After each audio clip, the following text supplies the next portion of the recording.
नमस्कार मित्रांनो, मी गहिनीनाथ सरवडे आपलं शेती माहिती या यूट्यूब चॅनलवर स्वागत करतो.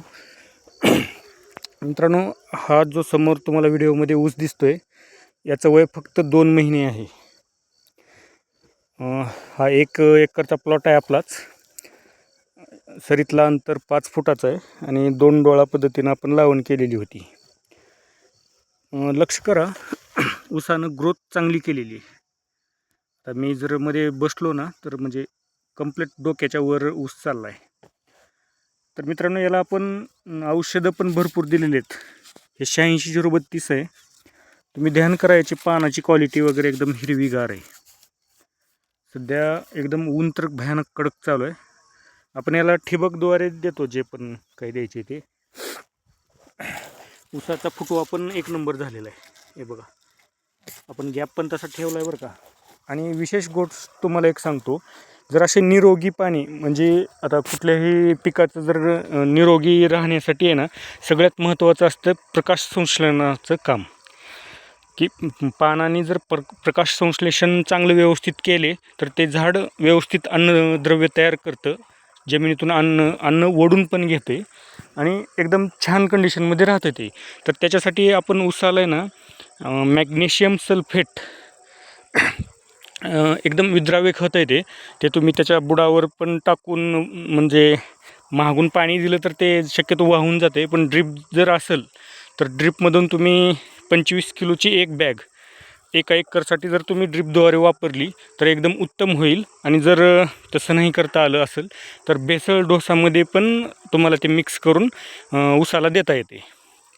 म्हणजे बेसल डोसासोबत दिलं की आपलं बेसल डोस आपण पूर्णपणे त्याच्या बुडाला जावं ह्या कंडिशननं देत असतो ना.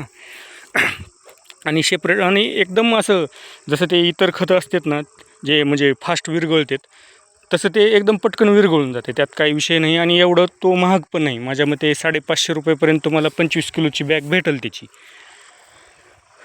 आणि काम एकदम परफेक्ट आहे बरं का. त्याच्यामुळे पानं एकदम म्हणजे असं हिरवेगार राहतात, प्रकाश संश्लेषण व्यवस्थित होतं आणि काळुकी म्हणजे जे पिकावर हिरवटपणा आणि काळुकी जी असते ना ती टिकून राहायला मदत करते.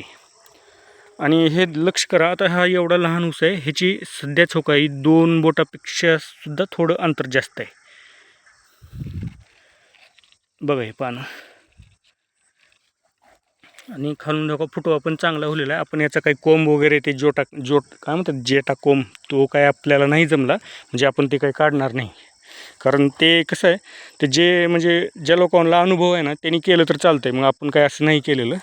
पण मित्रांनो, जर असं काळोखी आणि म्हणजे ऊसाची ग्रोथ होण्यासाठी आहे ना मॅग्नेशियम सल्फेटचा तुम्ही वापर अवश्य करा.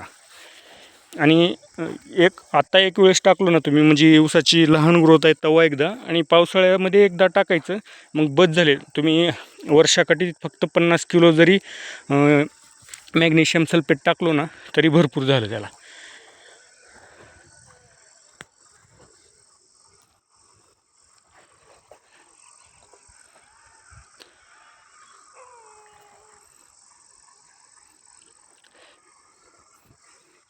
हे बघा. आणि तुम्हाला मी नंतर व्हिडिओ पण करेन, आपल्या शेजाऱ्यांनी पण हाच ऊस लावलेला आहे आणि त्यांनी ते खालून पाणी देतात. तर एकाच दिवसाचा फरक आहे फक्त. आपण 1 दिवसानं आधी लावलेला आहे ऊस आणि त्यांनी नंतर लावलेला आहे. ते मी व्हिडिओ नंतर टाकतो, तुम्हाला दाखवतो फरक किती आहे. आणि ड्रीपवर ऊस असा म्हणजे छान येतो की बस. त्यांचा ऊस एवढा मेलेला आहे ना की काय सांगू. आता नंतर मी व्हिडिओ बनवतो त्याचा पण, मी तुम्हाला दाखवतोच. ड्रीप वापरणं पण एकदम असं मस्त काम आहे.